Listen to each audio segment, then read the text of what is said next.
And today we're just about to welcome to the stage Brian from NetherRealm. He's the game manager. He's going to be talking us through a video of Injustice 2 and showing us some of the game's new features. So if we take a seat. Wonderful. So like I said, it's Injustice 2. It's the sequel to 2013's Injustice Gods Among Us, and as a sequel, we're going to be doing the things that you'd expect. Everything is bigger and better, more epic. We're bringing back a bunch of fan-favorite characters. Of course, this wouldn't be Injustice without these guys, Batman and Superman. We're going to bring some new characters in, like Supergirl. We got the Flash villain, Gorilla Grodd, who's one of my personal favorites. And later, I'm going to talk about the Red Lantern Atrocitus, who's very cool as well. But we want to do something special for this game, so we're introducing a new feature called the gear system. Now, the gear is basically costume pieces that power up your characters. Every time you play this game, you're going to get dropped new gear. You can suit up your characters in that gear. It does things like it can power up your offensive power, your defensive power. It could strengthen your special abilities or your health. You know, every time you play, you're getting new gear, and because you make the choices, over time, you're basically customizing your versions of these characters. It's your Superman, your Batman. It's your versions of all of the DC superheroes and villains that are in this game. Awesome. So what we're going to do is we're actually going to get into a couple of fights here and take a look at how the game works. And as we go, I'll explain a little bit more about the gear system and how it plays into the rest of the game. Okay. So first fight here, these two behemoths.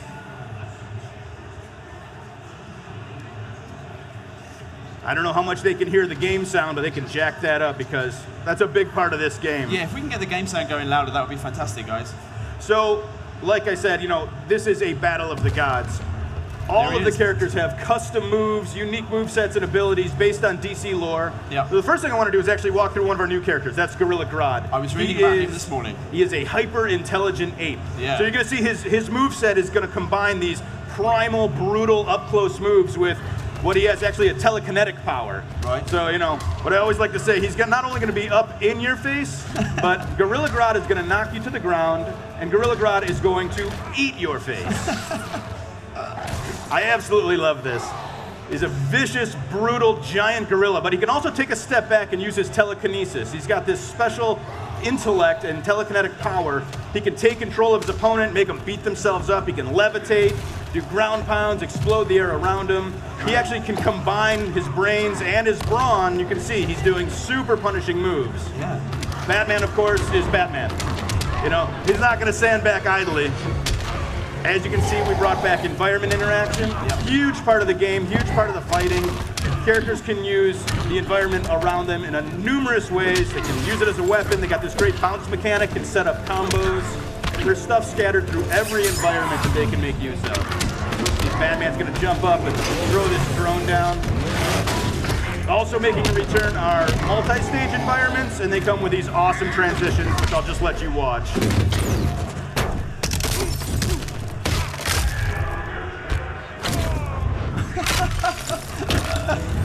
Very clever. So we're on the upper level of Gotham City now. This is our Gotham environment. You see a whole new slew of interactables that they can use. You see that the different characters use them in different ways. Batman jumps off them, he's more acrobatic. Grodd, much more of a power character. I can read your thoughts. Then you know what's coming. What you're witnessing here is the return of the Flash. This is our combo breaker mechanic, where characters are actually waging their super meter on success. Now I think Batman here is going to take us right back downstairs. Another awesome transition.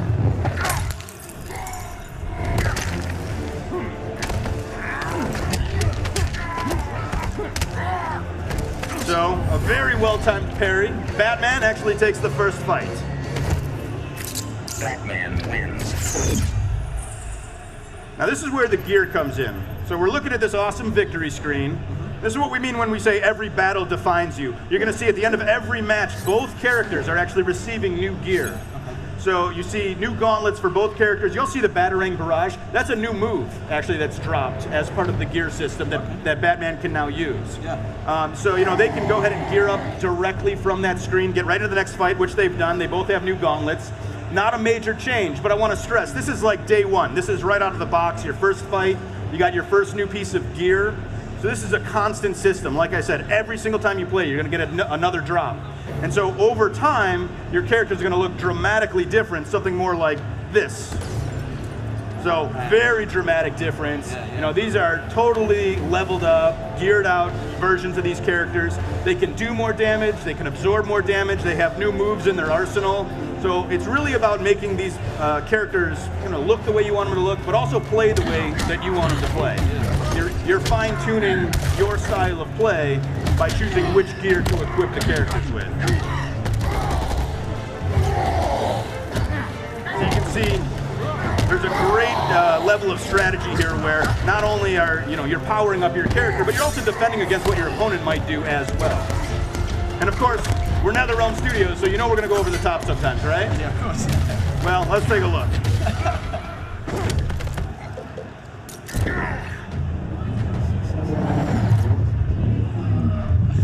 Oh, mate.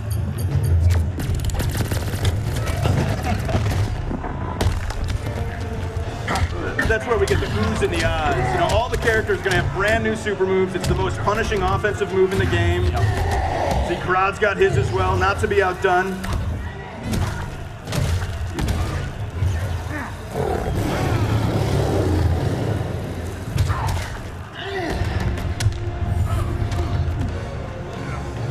So very cool. He actually ended the match on a super. Krod takes the next fight. I love these victory screens. I think they're like dripping with DC goodness. They're so cool. And again, you're gonna see both characters, it's constant. They're gonna be getting new gear.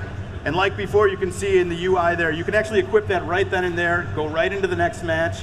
We're gonna actually take a step back. We're gonna go into our custom gear screen. It's our inventory manager. Okay, cool. We're dropping thousands of pieces of gear for every character. Right. So we have this, obviously we're gonna need a system to manage that. You can see there's 5 different slots that you can impact: head, torso, arms, legs. Every character has a custom accessory or weapon slot, like Aquaman's trident. There's dozens of versions of that in the game. You can also unlock color palettes. So, the idea being, you get into this game a few weeks down the line, every character is going to look totally unique. You're not going to see one Aquaman that looks like another. Every player is going to have that opportunity to really make this game their own. Metropolis. So, going into another match, like I said, Superman and the Red Lantern, Atrocitus. Zero turn. Justice requires order. Looks more like oppression. So this is the Metropolis environment. We're in the Asa Club's bar, and we want to take a second again to introduce one of our new characters. That's Red Lantern Atrocitus. Yep. They're very different than the Green Lanterns. They're driven by rage and anger. So you're going to see that reflected in a lot of his moves. He can actually summon blood. You'll see him do it from the ground. He breathes fire. He can create this blood NATO, which is a lot of fun. Not only that, he can also summon help from another Red Lantern, the evil cat Dexstar. That's a fan favorite. I love Dexstar. Can shoot projectiles. He can help you with creating this blood shield for defense. He can attack on command. So him and Atrocitus together are a pretty good match for Superman, so they're going to get into it. And this is fun for MK fans. Take a look at the guy at the bar. Much like Blanche from MKX, Nice. he can be used in this fight. And again, the environments are a huge part of this game. So we're going to see Superman once again take Atrocitus upstairs.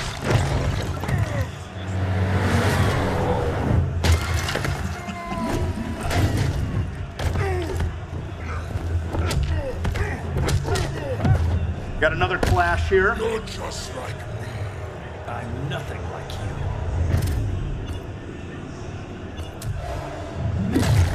It's a neat mechanic because instead of just doing a regular combo breaker, the defender was successful there, you're actually regenerating health. So there is a really good wager system. You see Dexstar comes in for the assist, and we get to see Atrocitus spew rage all over Metropolis now with his victory. And again, just like every other fight, you're going to see both characters get new gear. Now this is a cool one. You see you got the Kryptonian crown for Superman. Check out the Curse of Rage. Look in the box. You see 3% damage to thrown environmental interactions. So it's not just about buffing your character's base stats and making them a better fighter. You're actually impacting all of the fighting mechanics throughout the game. Sure. So if environmental attacks are a big part of how you fight, this is a great piece of gear for you. And once again, we're sort of at day one level of adding that fresh piece of gear. but once again, over time, it's going to be much more dramatic. So you can see here, you got Batman in Superman in the black and silver with the red sun logo on his chest. That's awesome. Super cool. I mean, Atrocitus just looks like a demon. I mean, this is crazy. And it's cool, actually, when he brings Dexter back in the fight, check him out, because he actually geared up as well. he's all horned out and thorny, and yeah, he's looking like a total badass. It's great. So you can see as they fight, not only are they interacting with the environment, but damage is being done all around them. Really want to get that feel. And then, of course, we got crazy new supers like this right here.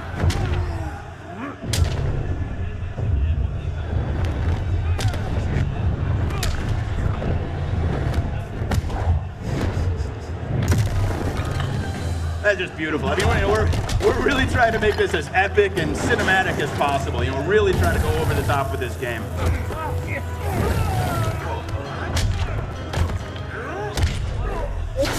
This is my favorite transition in the game right now, just the sound effects. If you've ever fallen down on the train, you know it's very realistic. So we're back in the bar, and that, of course, is where this happens. This is insanity. Together with our hellish hate, we'll burn you all. That is your fate. And he's okay. Somehow Superman just gets right back up. Right. He's rammed by a bull, but he still takes the fight. That's our final fight. Superman takes this one, and you'll notice that even though these are fully max level, totally geared up versions of these characters, we're still dropping gear. It's a constant part of this game. So there's always an opportunity to make your character better, to make it more unique, to make it more yours. And that's what this game's all about. This is kind of what I wanted to ask you in my questions now. Thank you so much for showing us that gameplay. That was fantastic. But what you didn't cover, I guess, is any of the story mode. Yeah. What I loved about the first game was that the alternate universe storyline really kind of enabled you to, you're not just throwing these characters together and saying they're fighting now, you know, it kind of gave a logic to everything. And it also allowed you to explore one of the DC Universe's strengths, which is kind of the history of these characters, the different versions that they've kind of embodied at different points. So can you just give us a hint as to where we're going now with Injustice 2? I can give you a little hint. Yeah, you know, we're going to be revealing that over time, but we are absolutely picking up where we left off. You know, at the end of the first game, spoiler alert, sorry, I have to put that out. Superman is in prison, and we're picking up right from there. You know, we've sort of flipped the traditional DC universe on its head a little bit. We've changed people's alliances. We've changed sort of their makeup as far as, you know, Superman being one of our main bad guys in this game. So we are firmly set in the Injustice universe with this story. Sure. We're going to see some brand new characters. You saw a few through this gameplay. They're definitely going to play a part in the story mode. Yeah, you know, that's what you said is something that's very important to us, is making sure that this game, there's a lot of meat on the bones. We're not just taking these cool characters and throwing them into a match and say fight. We want to give context to it. There's a reason that they're fighting. There's a reason that, you know, this animosity exists, and there's huge stakes on the line. And our story mode will absolutely play on all of those. And I know that we're not revealing any new characters at all, but we saw some of the new characters there. And it must be really exciting at the moment with a very active DC universe, both on television and up on cinema screens.